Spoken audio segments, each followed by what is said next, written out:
everyone. Welcome to What's Your Story. We have another very interesting guest today. She is in the UK. Her name is Sarah Lloyd, and she is a cheerleader for the Divine Feminine and also an award winning PR expert, author, writer, radio show host, and mom of two people, two little ones. In the media and PR business for 25 years, Sarah quit her global corporate role in 2017 in a bid to be a master of her own destiny. She wanted to follow her passions and bring a better balance to life. So her company ISPR was created and now serves entrepreneurs and authors, mind, body, and spirit brands, innovative technology, and health and well-being. So let's introduce you now to Sarah Lloyd. Sarah, hi, welcome. Hi, Judy. Lovely to meet you and see you and be on the show. Thank you. We're so delighted to have you here. What did you do before ISPR? So basically, before I created Is PR, I worked in a corporate environment. So I worked through agencies, I worked in big blue chip companies and worked my way up from my 20s to my 40s, building a career in corporate communications. It was only really when I had my second daughter that I realized I went on a women's retreat and I realized actually there was so much more to life than what I was doing, which was working very long hours, barely seeing my children. And I just wanted to find a path that was more suitable for bringing up the children, but also, you know, taking all the wealth that I'd garnered over the last 20 years and helping other people with it. Yes, so I heard you say is PR. Am I saying it wrong? I said ISPR. Are you calling it is PR? What does IS stand for? So so is ISPR is right. I the name came to me, it was bizarre. Indigo Soul is basically what it's called, is Indigo Soul PR. But I found that working with certain companies, they prefer the ISPR. And when I talk about it on social media, I think basically it's about sharing a lot to do with sharing your story. So is PR is about showing up in your complete authentic self and sharing your stories from a place of truth. So it's quite multifaceted and layered. That's kind of a new thing for business, isn't it? Sharing our stories. Yeah, I mean, working back in the corporate days, it was always about business benefits and consumer benefits. And, if you talk about it from that perspective, it was always like, what did the consumer get out of it? And I'm talking about technology companies there when I speak into that. But what I've always found is that the thing that the media are really keen to understand is the story underneath the business or the product or the service. And a lot of that is down to people wanting to buy people. I think the last few years we've become very skeptical of spending our money because of, there's no need for me to mention what's happened the last few years, but we have become probably a little bit more awakened to the idea of what's right for us and what suits us. And I think stories are a big part of that, empowering each other with our storytelling. It's I feel like people would prefer to buy the individual behind the brand as opposed to yeah. Yeah. So what led you to change your stars and take an intuitive approach to public relations? So it's always been there. I've actually spoken to the press about my when I was growing up, I used to spend a lot of time at the bottom of the garden talking to people that weren't there and playing with crystals. And as I got older, that all kind of fell away. And then what actually happened is I was always very much into fairies and angels and vampires. And, as you're growing up, I think that becomes that fairy tale mystical part is kind of left behind. And then when I got to my kind of late 20s. Well, no, actually, it was longer than that. When actually I'd had the children, I was kind of drawn back into learning and following the holistic path. So I started to train in reflexology, and I just wanted to be a bit more connected. I didn't really know what was driving it. And then when the children came along, as part of the process of me being made redundant and then kind of spending some time on female retreats and seeing these amazing women that were starting up businesses, I really wanted to help them. And it was helping me to lean into my feminine so much more. I'd always been in my masculine. It was always very much about, what piece of coverage were we going to do and how did we prove it? And there were lots of processes involved around promoting, and PR by its very nature is very pushy. So I leaned very much into my awakening moment of becoming much more moving into my feminine energy, and started to tune into, I'd get a media list and I'd think, okay, rather than phone down every single member of that list, I would always kind of just tune in and feel into what I was pitching out, or tuning into what the client was needing, and just like using my more kind of intuitive, energetic skills that alongside my corporate career, I was training to be a Reiki master. So what actually happened was, when I was made redundant and I decided to start my own business, I thought, oh, I know, I'll go into healing. And I started building this Reiki business. And I thought, oh, the PR business will keep me going. I can carry on doing what I've always been doing. And then I'll build this Reiki business and go into energy healing. And what actually happened was the PR business took off, and I started working with healers and spiritual business owners. And the Reiki business, it was crickets. There was nothing. So what I then realized was actually, well, maybe this is the thing. I've learned how to work with energy. So why not infuse it into publicity and working with spiritual business owners who kind of understand working with their flow and their cycles and seasons. So it's kind of grown over the last 6 or 7 years now, and it's really I feel like it's starting to resonate now, because when I first started out, it wasn't anything that I'd known was happening. I hadn't seen any other PRs working in this way. So it's fun. Sounds like it. Now, how do you support the business owners? So the way that I work with business owners is I run what I call an alchemy session, where we sit down and we talk about what led them to the point that they were at. So there's always a backstory. I don't know if you're probably aware of the film Sliding Doors. I love this analogy in the fact that there's always this point or this choice that the universe allows. There's a door that we have to open.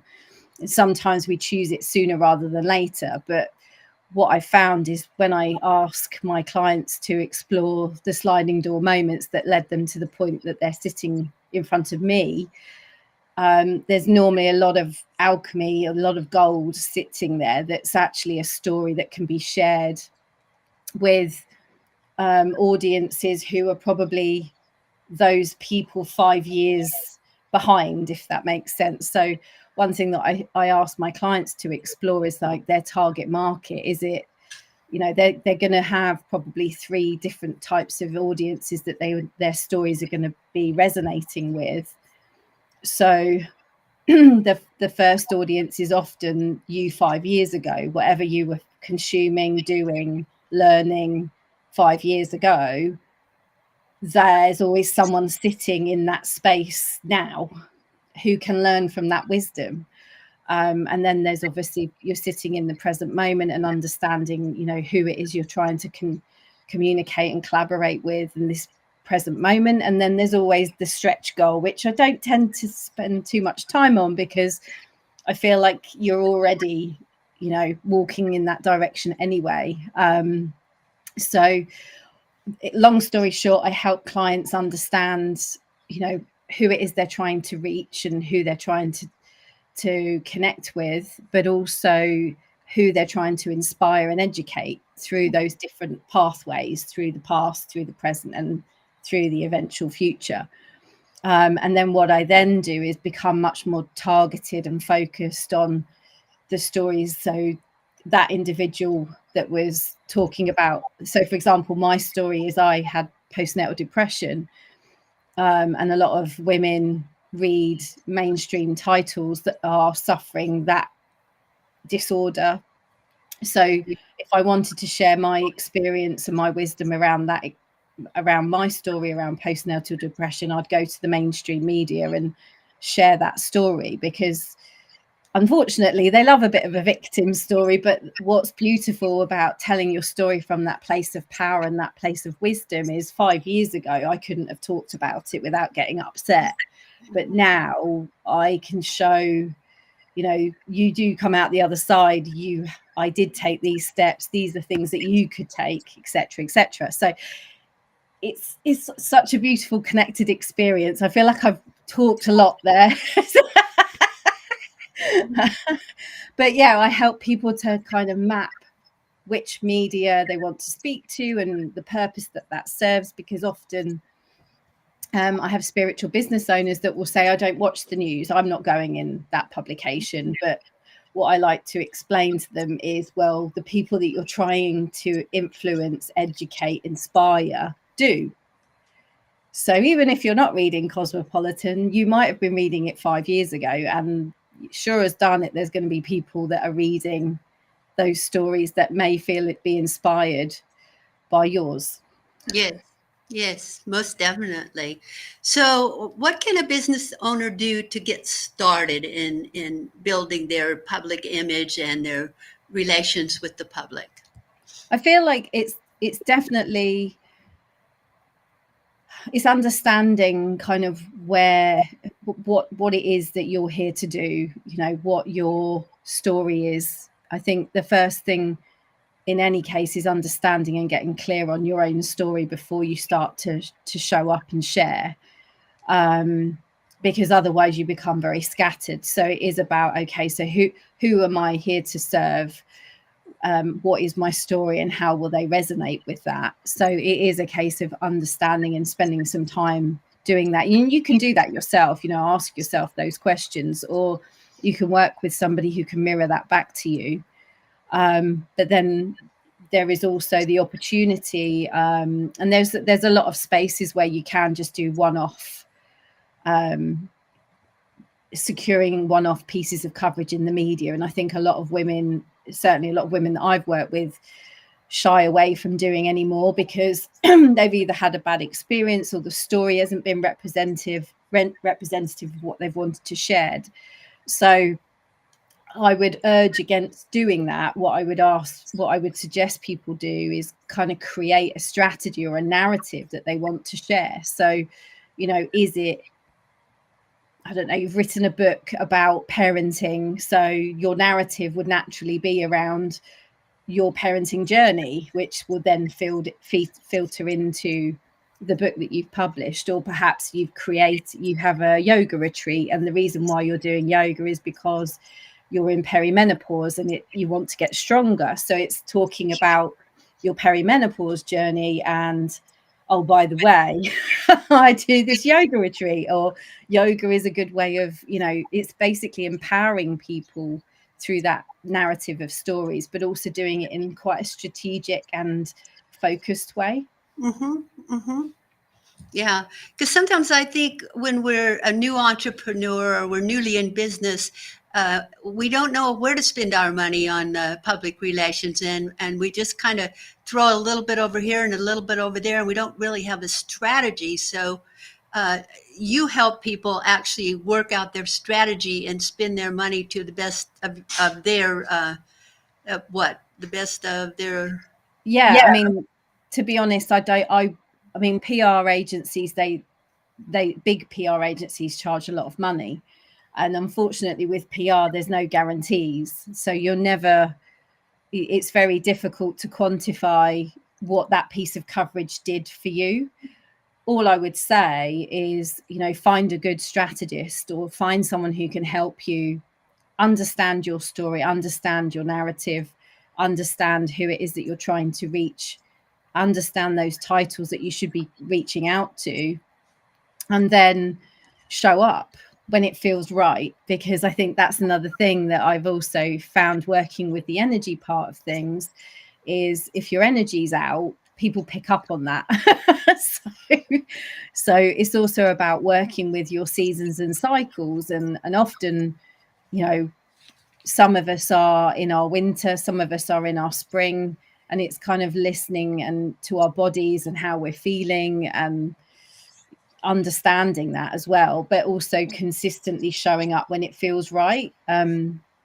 So yeah, definitely it's a difficult one because there's so many people out there that say they can promise you the earth. I mean, all I would say is I don't promise the earth, I just promise that you'll get that little bit closer to your own story and your own truth, and you'll feel more confident in sharing it.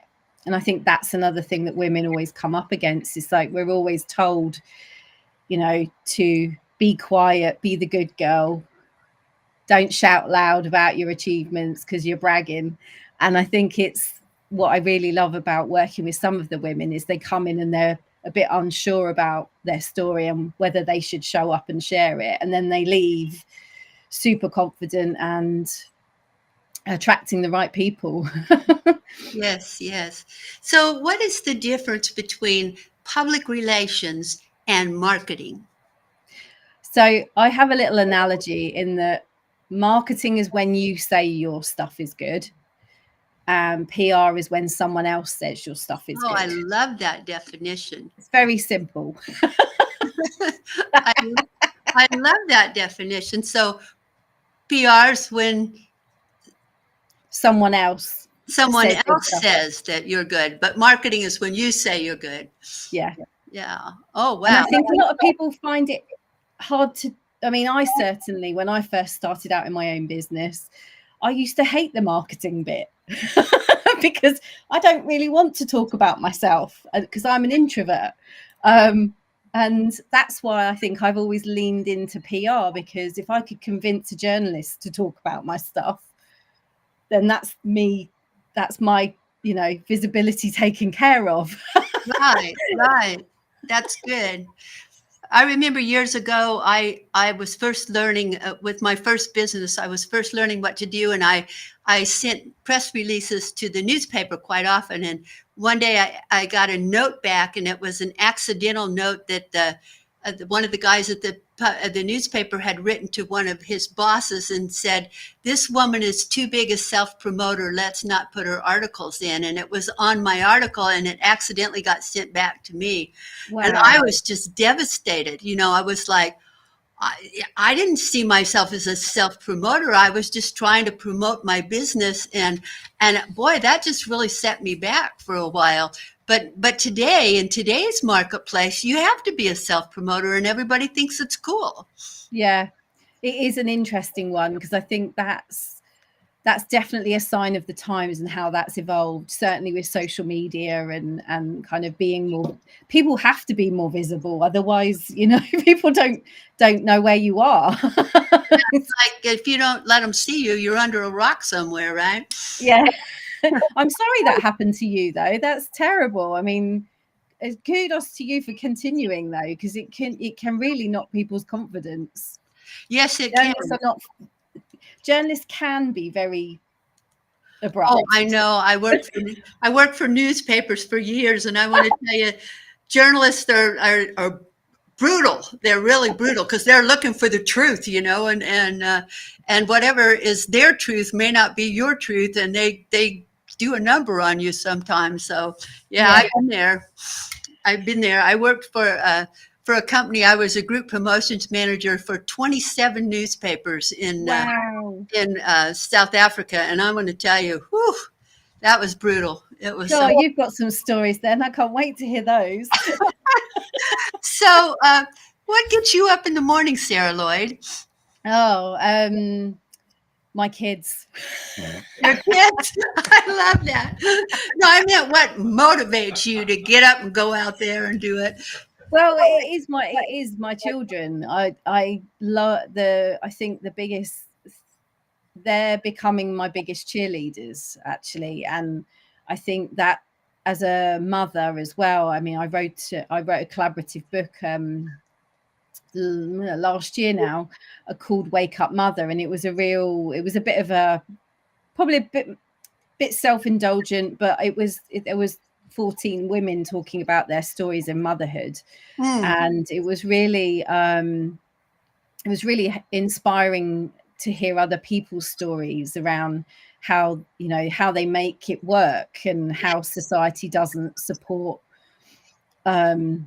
working women in corporate environments. And, you know, I worked for a company that had flexible working and video conferencing, and it was still hard work. And there's still this, you know, you still end up working all hours God sends, because no one teaches you boundaries and times it. And, you know, just because we can doesn't mean we should. And I think I'm learning so many lessons in going, kind of creating my own business with my kids were very young when I started, and, you know, they were about 2 or 3 at the time. And I just didn't want to throw them into nursery anymore. I wanted to actually get to know them. And now I'm available, and I haven't missed a school play. I take them to school, I pick them up, and, you know, it's amazing that I can fit in the business around the children. And there are times when, sure, I need a rest, but ultimately I want to show them that they can be anything they want to be. Yes. And, you know, the fact that I've written a book and that I've done radio and I've done bits and pieces, and it's just nice to know that I'm showing them that they don't have to live a mediocre life. Yes. What is your book about? I've got 2 books. I've got one called Wake Up Mother, which is available on Amazon. That's a compendium of, there's 14 women, and we all talk about different aspects of our motherhood journey. So there's some women that have entered motherhood but haven't got children, but they look after other women. There's some women who've sadly haven't been able to have children, some women who have had horrendous experiences in motherhood, some who've had a dream of, so it was a real joy to build that. And we wrote that together over a period of 9 months. That came out last year. And then I have my book Connecting the Dots, which is about how to do PR on your terms, and that's available on Amazon. But I'm actually going to update that. I think I'm feeling called to bring it up to date. That came out just before COVID, actually. So a lot's happened since then. Yes. And, you know, the world is moving so fast today. It's really kind of hard to keep up. I have my own books that I'm like, I need to redo that. I need to change this chapter. But the world just keeps moving. And by the time I get around to doing it, it's already needs something else, isn't it? It's going fast, isn't it? Yeah. Thank God for. And it seems like the older I get, the faster it goes, you know? Well, I think you're keeping up pretty well. So you're going to be speaking at the Women Thrive Conference, which will be March 18th to 23rd, I think. I think so. Yes, we should. Yeah. What are you going to be speaking about? So my talk is around how to promote yourself from a place of power. Ooh, and kind of talking into the storytelling aspect that I've shared with you today. So it will just be a bit more in depth and some very clear tips on how people can make a start if they so feel inclined. Wow, that sounds wonderful. And we've put the link up there so that people can go and find out more about the Women Thrive Conference, because I'm sure a lot of women out there are going to really want to be involved in this and to see, because I'm having some of you fabulous speakers on this show, and it's just marvelous to get the opportunity to talk to you ahead of time. Yeah, it's lovely to meet you. Thank you. I so appreciate you being here with me today. Would you tell my audience how they can get in touch with you if they would like to? Oh, sure. So I have a website. It's www.indigosoul.com. And I'm on Instagram, LinkedIn. It's Sarah Lloyd _ is PR. So Wonderful. Wonderful. yeah, And we'll put that link up. John's so great. He does all that. He puts it up. So everybody out there, you'll be able to see it. That'll be great. So Sarah, thank you so much for being here today. thank you. And thank you for joining us today. We really appreciate you coming back with us once again. And we look forward to seeing you next time on What's Your Story?